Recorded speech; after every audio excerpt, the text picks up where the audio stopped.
Michel Favre, Vieil océan par le comte de Lautréamont. Je me propose sans être ému de déclamer à grande voix la strophe sérieuse et froide que vous allez entendre.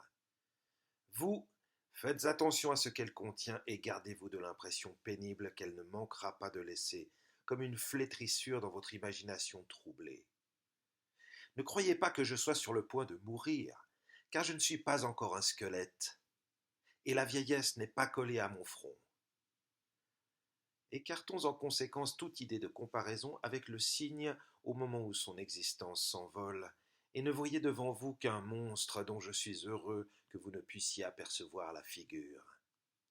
Mais moins horrible est-elle que son âme. Cependant, je ne suis pas un criminel. Assez sur ce sujet. Il n'y a pas longtemps que j'ai revu la mer et foulé le pont des vaisseaux, et mes souvenirs sont vivaces comme si je l'avais quitté la veille. Soyez néanmoins, si vous le pouvez, aussi calme que moi dans cette lecture que je me repens déjà de vous offrir. Et ne rougissez pas à la pensée que ce qu'est le cœur humain. Oh, poulpe au regard de soi, toi dont l'âme est inséparable de la mienne, toi le plus beau des habitants du globe terrestre, à qui commande un sérail de 400 ventouses, toi en qui siègent noblement, comme dans leur résidence naturelle par un commun accord, d'un lien indestructible, la douce vertu communicative et les grâces divines, pourquoi n'es-tu pas avec moi, ton ventre de mercure contre ma poitrine d'aluminium, assis tous les deux sur quelque rocher du rivage pour contempler ce spectacle que j'adore. Vieil océan aux vagues de cristal, tu ressembles proportionnellement à ces marques azurées que l'on voit sur le dos meurtri des mousses. Tu es un immense bleu appliqué sur le corps de la terre.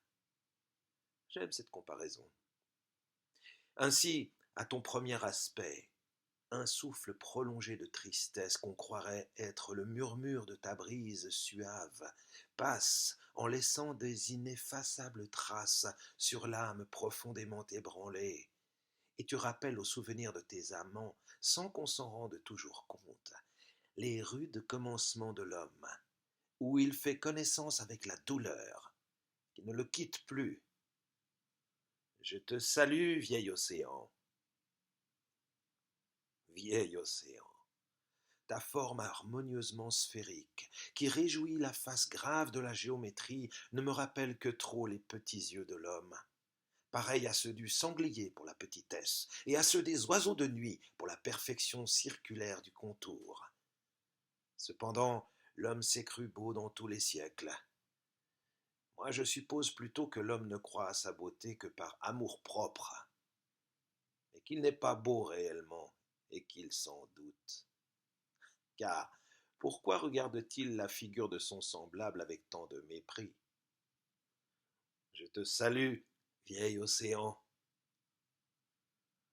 Vieil océan, tu es le symbole de l'identité, toujours égal à toi-même. Tu ne varies pas d'une manière essentielle, et si tes vagues sont quelque part en furie, plus loin dans quelque autre zone, elles sont dans le calme le plus complet. Tu n'es pas comme l'homme qui s'arrête dans la rue pour voir deux bulldogs s'empoigner au cou, mais qui ne s'arrête pas quand un enterrement passe, qui est ce matin accessible et ce soir de mauvaise humeur, qui rit aujourd'hui et pleure demain. Je te salue, vieil océan.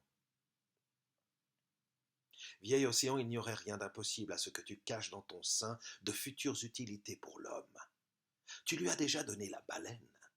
Tu ne laisses pas facilement deviner aux yeux avides des sciences naturelles les 1000 secrets de ton intime organisation. Tu es modeste. L'homme se vante sans cesse et pour des minuties. Je te salue, vieil océan. Vieil océan, les différentes espèces de poissons que tu nourris n'ont pas juré fraternité entre elles. Chaque espèce vit de son côté. Les tempéraments et les conformations qui varient dans chacune d'elles expliquent d'une manière satisfaisante ce qui ne paraît d'abord qu'une anomalie. Il en est ainsi de l'homme, qui n'a pas les mêmes motifs d'excuse.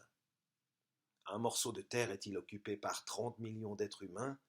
Ceux-ci se croient obligés de ne pas se mêler de l'existence de leurs voisins, fixés comme des racines sur le morceau de terre qui suit. En descendant du grand au petit, chaque homme vit un sauvage dans sa tanière, et en sort rarement pour visiter son semblable, accroupi pareillement dans une autre tanière. La grande famille universelle des humains est une utopie, digne de la logique la plus médiocre. En outre, du spectacle de tes mamelles fécondes se dégage la notion d'ingratitude, car on pense aussitôt à ces parents nombreux, assez ingrats envers le Créateur, pour abandonner le fruit de leur misérable union. Je te salue, vieil océan, vieil océan. Ta grandeur matérielle ne peut se comparer qu'à la mesure qu'on se fait de ce qu'il a fallu de puissance active pour engendrer la totalité de ta masse. On ne peut pas t'embrasser d'un seul coup d'œil. Pour te contempler, il faut que la vue tourne son télescope par un mouvement continu vers les 4 points de l'horizon. De même qu'un mathématicien, afin de résoudre une équation algébrique, est obligé d'examiner séparément les divers cas possibles avant de trancher la difficulté. L'homme mange des substances nourrissantes et fait d'autres efforts, dignes d'un meilleur sort, pour paraître gras. Qu'elle se gonfle tant qu'elle voudra, cette adorable grenouille. Sois tranquille, elle ne t'égalera pas en grosseur. Je le suppose du moins.